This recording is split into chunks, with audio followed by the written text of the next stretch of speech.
Sifat sensitif apakah termasuk penyakit hati, Ustaz? Sensitif apa ya? Sensitif kan macam-macam.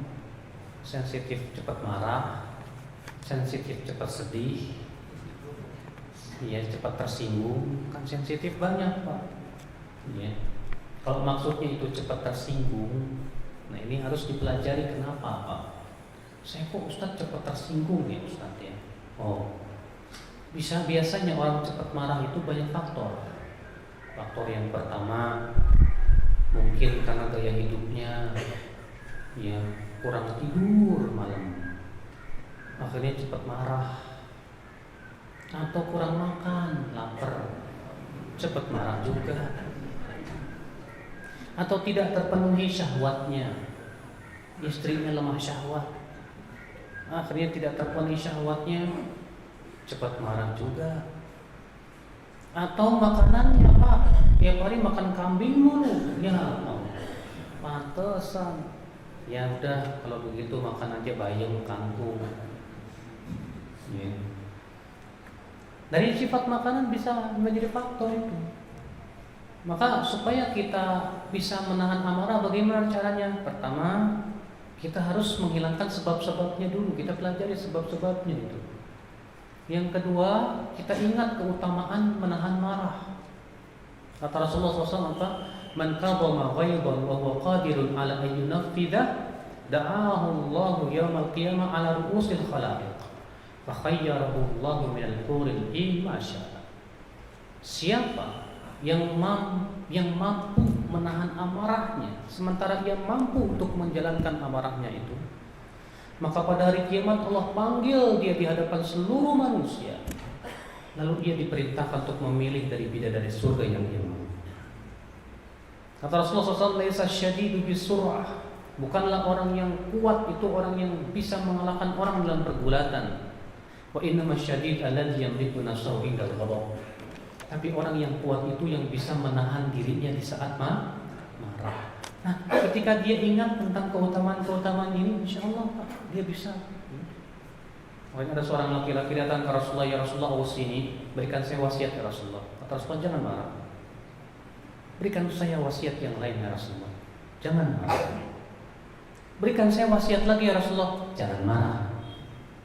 Terus dia mengulangi lagi, Rasulullah ulangi lagi. Kenapa? Karena penyakit dia paling berat ini nih, suka marah. Ya.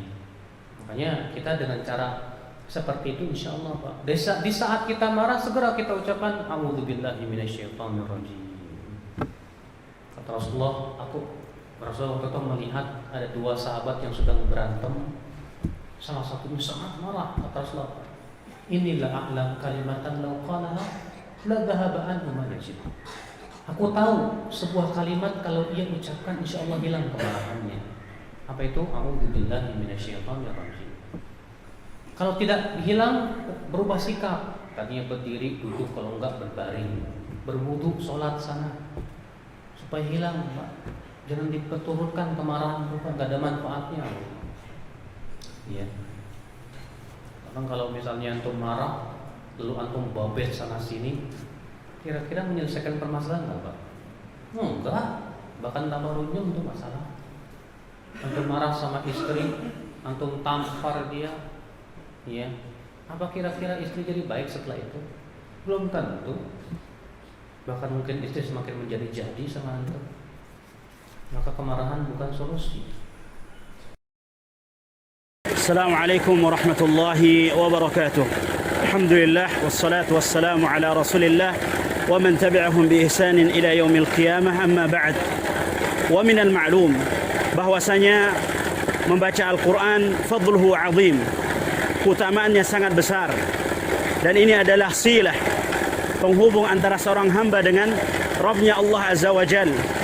Oleh karenanya Allah Subhanahu wa ta'ala berfirman di dalam surat Fatir, innal ladzina yatluna kitab Allah, sesungguhnya orang-orang yang membaca kitabullah Al-Quran, wa aqamus salah, dan mendirikan salat, wa anfaqu mimma razaqnahum sirran wa alaniyah, dan mereka menginfakkan sebagian daripada apa yang kami karuniakan kepada mereka baik secara terang-terangan maupun tersembunyi. Yarjuna tijaratan lan tabur. Mereka mengharapkan perniagaan yang tidak ada ruginya. Liwaffiyahum ujurahum wa yaziduhum min fadlih wallahu ghafurun syakur. Kala Allah Subhanahu wa taala akan menyempurnakan ganjaran bagi mereka, dan Allah Subhanahu wa taala akan menambahkan dari karunia-Nya. Tidak semua kita diberikan oleh Allah Subhanahu wa taala kemudahan, karunia untuk membaca Al-Qur'an. Ada orang-orang yang tidak bisa membaca Al-Qur'an, namun Allah Subhanahu wa taala masih memberikan mereka kesempatan untuk menggapai pahala seperti orang-orang yang membaca Al-Qur'an, seperti orang-orang yang menghafal Al-Qur'an. Ingatlah sabda Rasulullah sallallahu alaihi wasallam, "Man da'a ila huda kana lahu minal ajri mithlu ujuri man tabi'ahu ila yaumil qiyamah." Barang siapa yang memberi petunjuk kepada kebaikan, maka baginya pahala seperti orang-orang yang melakukannya sampai hari kiamat. Duna yanqusa min ujurihim syai'a, tanpa mengurangi sedikit pun pahala orang-orang yang melakukannya. Maka alhamdulillah, antum bisa lihat di belakang antum, di layar antum, tahap pertama TBK Backing 002 Abu Said Al-Khudri. Tahap pertama sudah sampai 60%. Ya, ini semua dari andil antum yang berusaha mendapatkan kebaikan dari orang-orang yang membaca dan menghafal Al-Quran. Maka insya Allah ke depan di tahap yang kedua kita akan memulai tahap untuk pemasangan atap, yang insya Allah akan dikerjakan segera setelah tahap pertama ini selesai. Kami terus meminta dan memohon kepada Allah Subhanahu wa taala terlebih dahulu, kemudian andil-andil antum. Wallahu taala a'la wa alam, wa jazakumullahu khairan.